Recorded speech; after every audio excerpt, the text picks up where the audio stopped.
Greetings, ladies. This is author Sophia Nelson, author of The Woman Code and Be the One You Need 21 Life Lessons I Learned While Taking Care of Everyone But Me. How about that subtitle? Can you relate? Thank you for having me, and I so wish I could be there with all of you in person today, but I wouldn't have it any other way to drop by and say a word for my beloved sorority sister, Dr. Tanya Bailey. I love you so much. You're such an unstoppable woman. You're such an empowered woman, such a kind, generous, and good woman. And let me just say a few words to those of you who are listening today. These are tough times. Our country is under assault. Our way of life, the guardrails of our beloved democracy. Some of you have been impacted by the DOGE cuts and the layoffs and the cut agencies like USAID. A Head Start is under threat of being cut. Think about it, not feeding babies who are hungry, and children, and helping those with special needs or disabilities. That's the world we're living in, sisters. It's all around us. And it's making us feel weary. It's making us feel defeated. It's making us feel like, what can I possibly do? Well, let me tell you what you can do. First and foremost, you've already taken a step by being at this amazing conference today. Because you're investing in you. You're investing in a sisterhood. You're investing in one another. And I know that Tanya's going to bring the fire and her other speakers there, and she's going to pour into you about what it means to be empowered. Let's break that word apart for a second. First thing I want to tell you is take your power back, because too many of you have given your power away. I know what that's like. Tanya knows what that's like, but you got to take it back. This is a new season. 2025 is a new year, and yes, it got off to a rocky start. There's no doubt about it. But we're entering the second quarter of the new year, so you get a do-over. And you get a do-over by changing your mind and making a decision. You know, I saw an interview with our former First Lady, Michelle Obama, and people were speculating that she didn't go to the inauguration, she didn't go to President Carter's funeral, and oh, there must be something wrong in the Obama marriage. There was nothing wrong in the Obama marriage. What was right was that Michelle Obama realized she no longer was the First Lady of the United States. She no longer had to do the things she didn't want to do. She got to do what she decided was best for her, even if it made people talk, even if it meant her husband had to walk down the long hall going to the inauguration alone. He can handle it. He's a big boy. They've been married a long time. What I love about what Michelle Obama did, what makes Michelle Obama unstoppable, what makes her empowered and a woman who took her power back. She started with her book, Becoming. If you haven't read it, read it. But what Michelle Obama taught us through her example was quiet protest. I don't have to say a word. I don't have to raise a ruckus. It's what I do.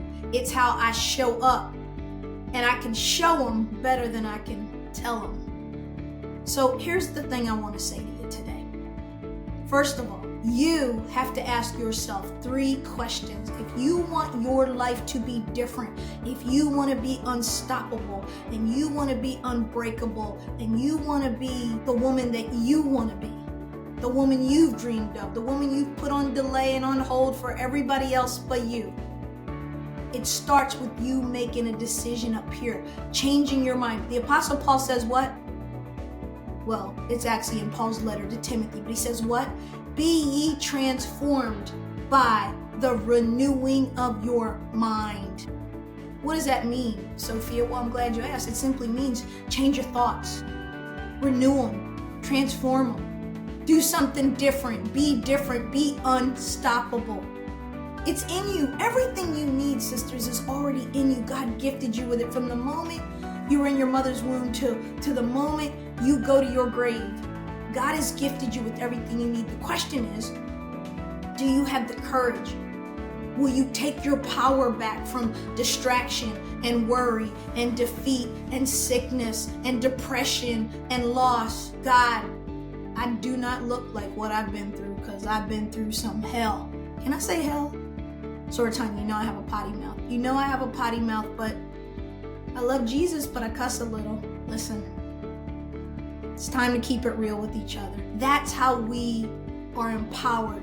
We're authentic. We speak the truth. But more importantly, we do what Sister Michelle did, and we walk in our truth. We make a decision. We commit to that decision, sisters, and then we are consistent about living out that decision. That's how you become unstoppable. That's how you become unbreakable. And that's how you are empowered her. Thank you so much for having me. And the next time, I hope to be there in person with you. Make sure you check out my books, Simon & Schuster, anywhere books are sold, Amazon, Barnes & Noble. Be the one you need is one you need. But I think I forgot to say this, and I apologize. Let me wrap with this. 3 questions I want you to ask yourself. I started there, but I detoured. That's what happens when you get in your 50s. You forget stuff. But let me be serious for a moment. 3 questions I want you to ask yourself every day. Write them down on the mirror. Write them down on your board. Write them down on wherever you can see it every day. I want you to ask yourself 3 questions. What do I want? What do I need? And how am I feeling? What do I want? What do I need? And how am I feeling? When you can ask and answer those questions of you and get real and begin to walk in the answers that you hear through the Holy Spirit that have always been there in your gut that you keep suppressing and pushing away and pretending doesn't exist. Listen, as my sorority sister Angela likes to say, how dare you think you have time? Because you don't. None of us has time. If you live to be 100, that's not enough time. And most of us are not going to get to be 100. You're blessed if you get to be 70. You're blessed if you get to be 50, because life is short. It's a vapor. So ask yourself what you want and what you need and how you feel. And that's the way you become unstoppable. Thank you for having me. God bless you. And next time, I promise I will be there with all of you. Bye-bye now.